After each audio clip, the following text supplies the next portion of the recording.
Hello my beautiful family.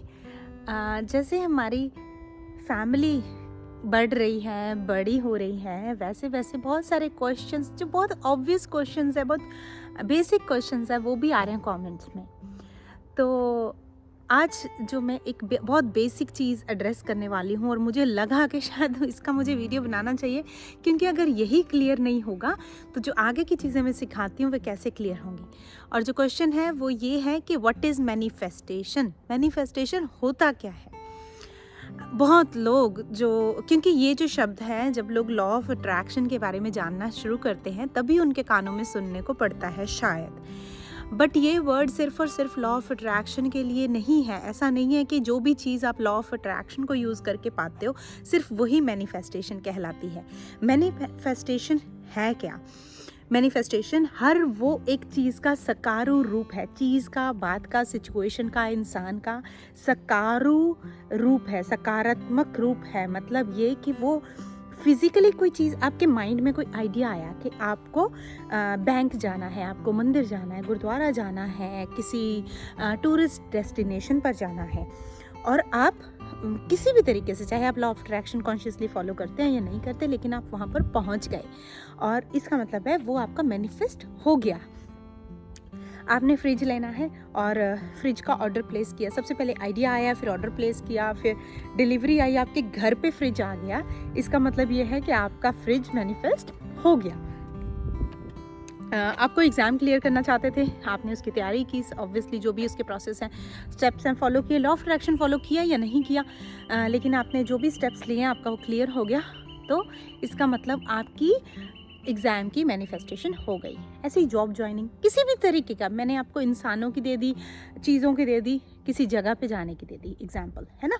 तो इसका मतलब ये है कि मैनिफेस्टेशन डज नॉट मीन कि सिर्फ और सिर्फ वही चीज़ें जो हम कोई टेक्निक्स करते हैं, हम कोई बैठ के लॉ ऑफ अट्रैक्शन की प्रैक्टिसेस करते हैं तो ही कोई चीज़ हमारी लाइफ में आती है तो वो मैनिफेस्टेशन कहलाती है। मैनिफेस्टेशन का मतलब ये है कि कोई भी चीज़ आपकी रियल लाइफ में हेड माइंड टू मैटर बनकर आ जाती है तो इसका मतलब वो मैनिफेस्टेशन है।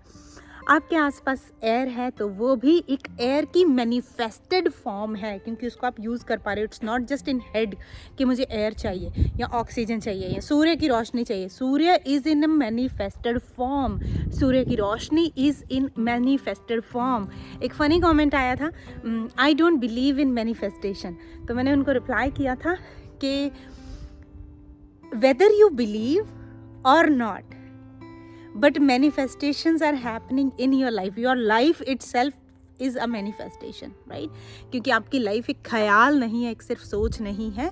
आपकी लाइफ भी लाइक ये बॉडी आपने ले ली है तो it's a manifested form of your body और manifested form of your life, है ना।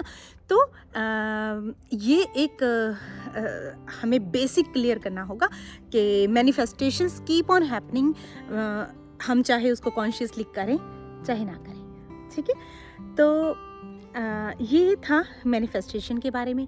लेकिन अगर आप कोई भी प्रैक्टिसेस, अगर आप क्रिया योग कर रहे हो, हथा योग कर रहे हो, आयुर्वेद की सिद्धांत फॉलो कर रहे हो, चक्र कर रहे हो, लॉ ऑफ अट्रैक्शन कर रहे हो, कोई भी सिद्धांत, मैं हमेशा न्यूमरोलॉजी कर रहे हो, एस्ट्रोलॉजी फॉलो कर रहे हो, कुछ भी फॉलो कर रहे हो, एनी सिद्धांत आप फॉलो कर रहे हो, तो वो आपको बेसिकली वहीं ले जाती है। डेस्टिनेशन सेम है, सबका तरीका अलग अलग है। इट्स लाइक कोई एक टीचर आपको ABC पढ़ा रहा है और आपको कोई और टीचर ने इंग्लिश पढ़ाई है, दोनों ही टीचर्स इंग्लिश पढ़ा रहे हैं, दोनों से ही पढ़कर आप पूरी A to Z सीख जाओगे, सेंटेंस बनाना सीख जाओगे, लेकिन दोनों का तरीका अलग अलग हो सकता है। ऐसे ही ये बहुत सारी स्ट्रीम्स होती हैं, अलग अलग स्ट्रीम्स होती हैं जिनके द्वारा हम अपनी लाइफ में मैनिफेस्टेशंस करते हैं।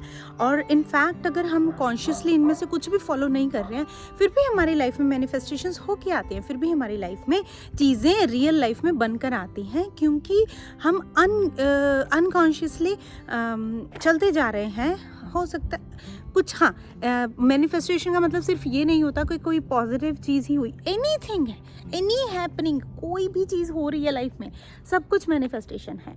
और लॉ ऑफ अट्रैक्शन जब हम फॉलो करते हैं तो बस थोड़ा सा ये होता है कि आप कॉन्शियसली स्टेप्स ले रहे हैं, आपको पता है कि ओके ऐसा करेंगे तो इसका ये रिजल्ट आएगा फॉर श्योर, ऐसा करेंगे तो रिजल्ट ऐसा आएगा। तो इसीलिए हम लॉ ऑफ अट्रैक्शन भी उन्हीं सिद्धांतों में से एक सिद्धांत है जो हम फॉलो कर लेते हैं और जिससे लाइफ ईजी हो जाती है। जैसे मैंने बोला डेस्टिनेशन सबका एक ही है, वहीं उसी तरफ सब जा रहे हैं, कोई जल्दी पहुंच जाते हैं, कोई लेट पहुंचते हैं। तो law of attraction is like a vehicle, it's not replacement of your action. एक दूसरा मैनिफेस्टेशन के रिलेटेड ही कमेंट आया था कि हाँ बस पढ़ाई छोड़ दो और मैनिफेस्ट कर लो। तो पढ़ाई छोड़ के मैनिफेस्ट कैसे होगा? वो अगर आप ये सोच रहे हो और ये बोल रहे हो, इसका मतलब है आपकी मैनिफेस्टेशन की जो बेसिक डेफिनेशन है वो इनकरेक्ट है आपके हेड में, है ना। तो अभी आप मैनिफेस्टेशन की डेफिनेशन समझ गए। अब बात करते हैं कि क्या हमें पढ़ाई नहीं करनी चाहिए, सिर्फ मैनिफेस्ट करना चाहिए? ओके, पढ़ाई क्या है? एग्ज़ाम को क्लियर करने के लिए पढ़ाई एक एक्शन है, राइट। तो एक्शन लिए बिना तो कुछ भी आपको नहीं मिलेगा। तो फिर आप क्यों law of attraction, magical, easy, effortless life की बात करते हो? आप एक बात को समझिए, आपने एक एग्ज़ाम देना है, आपने एग्ज़ाम देना है मैथ्स का, ठीक है, और आपको नहीं पता कि उसमें मैथ्स के क्वेश्चन आने हैं। आपको बस इतना पता है कि 5th स्टैंडर्ड का एग्ज़ाम है, मुझे 5th स्टैंडर्ड का एग्ज़ाम देना है, मुझे 5th स्टैंडर्ड का एग्ज़ाम देना है, लेकिन आपको नहीं पता कि वो एग्ज़ाम मैथ्स का है, साइंस का है, किसका है। तो आपने क्या किया, 5th क्लास में जितनी बुक्स आपको लगी हुई हैं, लगवाई हुई हैं क्लास टीचर ने, science, maths, English, Hindi, Sanskrit, whatever जो भी आप पढ़ रहे हो, वो सारी बुक्स आपने पढ़नी शुरू कर दी जो कल का एग्ज़ाम है, ठीक है। तो शायद आप पास हो ही जाओगे, ऐसा नहीं है कि आप नहीं होगे, डिपेंडिंग ऑन आपकी मेहनत कितनी है, आपने कितना टाइम दिया है, तैयारी की है, कैसा कैसा है, शायद आप पास हो ही जाओगे। लेकिन अगर मैं इसको बोलूँ, ये तो हो गया एक्शन। अगर मैं इंस्पायर्ड एक्शन बोलूँ, इंस्पायर्ड एक्शन में क्लैरिटी होती है, इंस्पायर्ड एक्शन में क्लैरिटी होती है, गाइडेंस होती है जो आपको खुद से मिलती है, या फिर ये कह लो कि सोर्स से मिलती है। जब आपको वो गाइडेंस मिला है तो आपको माइंड में आता है कि अच्छा, अगर मुझे ये वाला एग्ज़ाम क्लियर करना है तो सिर्फ मैथ्स की बुक पढ़ने की ज़रूरत है। तो सोचो, अभी आपने 8-10 बुक्स कट कर दी अपनी लिस्ट में से, तो आपको जो आपने शायद 20 आवर्स लगा के 20 बुक्स पढ़ी होंगी, तो आपको वो 20 का कट होके एक 1 आवर रह गया जो आपने एक ही बुक पढ़नी है। तो this is the difference between inspired action and action.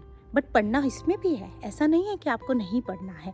तो ये एक बेसिक मिथ है कि जो लोग बोलते हैं कि सिर्फ टेक्निक्स कर लो और पढ़ो नहीं, या फिर कुछ इस तरह के कमेंट्स, काफ़ी इनएप्रोप्रिएट कमेंट जो लगा, आए तो 2 या 3 ही, बट काफ़ी मुझे ऐसा लगा कि बेसिक लेवल की अंडरस्टैंडिंग लोगों को शायद नहीं है, और स्पेशली बहुत सारे स्टूडेंट्स क्योंकि हमारे साथ अभी जुड़ रहे हैं, तो मैच्योरिटी लेवल का भी डिफरेंस होता है, बट इट्स ओके। तो एनीवेज, जो सीरियस हैं, मुझे लगा उनको ये क्लियर कर देना चाहिए। तो अभी मैंने आपको 3 चीज़ों की क्लैरिटी बताई है। पहला है मैनिफेस्टेशन, दूसरा है एक्शन, तीसरा है इंस्पायर्ड एक्शन। तीनों की क्लैरिटी आई होप आपको हो गई होगी। बाकी के जो आगे सीक्वेंस चलते रहेंगे, आगे वीडियोस आते रहेंगे, तो उसमें मैं और डीप में बताऊंगी। एंड बाय द वे, मेरा नाम है अर्शदीप और लोग मुझे वंडर नारी के नाम से जानते हैं। मैं एक ऐसे बैकग्राउंड से आती हूँ जहाँ पर मुझे 10वीं तक पढ़ना भी इम्पॉसिबल था। ऐसी सिचुएशन से आती है, ऐसे सप्रेस्ड एनवायरनमेंट से आती हूँ। मैंने खुद पर वर्क करके कॉन्शियसली जीकर अपनी लाइफ को बनाया मैजिकल। अगर आप भी कुछ बिग करना चाहते हो लेकिन दूर दूर तक कोई पॉसिबिलिटी नहीं दिखती, लेकिन अंदर एक डिज़ायर है कुछ something, I want to do something big, I want to make it big, तो you came in the right place. यहाँ मैं सिर्फ और सिर्फ लॉ ऑफ अट्रैक्शन नहीं सिखाती, मैं ज़िंदगी जीने का तरीका सिखाती हूँ, ज़िंदगी को हील करने का तरीका सिखाती हूँ, अपने स्पिरिचुअल एक्सपीरियंसेस के बेसिस पे, अपने टेक्निकल मेंटर्स, स्पिरिचुअल मेंटर्स के बेसिस पे जो मैंने उनसे सीखा, और खुद के रियल लाइफ एक्सपीरियंस के बेसिस पे एंड साइकोलॉजी के बेसिस पे। So lots of love. जो आपको बताया है उसको एक्शन में लीजिए। मिलती किसी और वीडियो, ऑडियो या फिर मैसेज के साथ। तब तक के लिए लॉट्स ऑफ लव। बाय।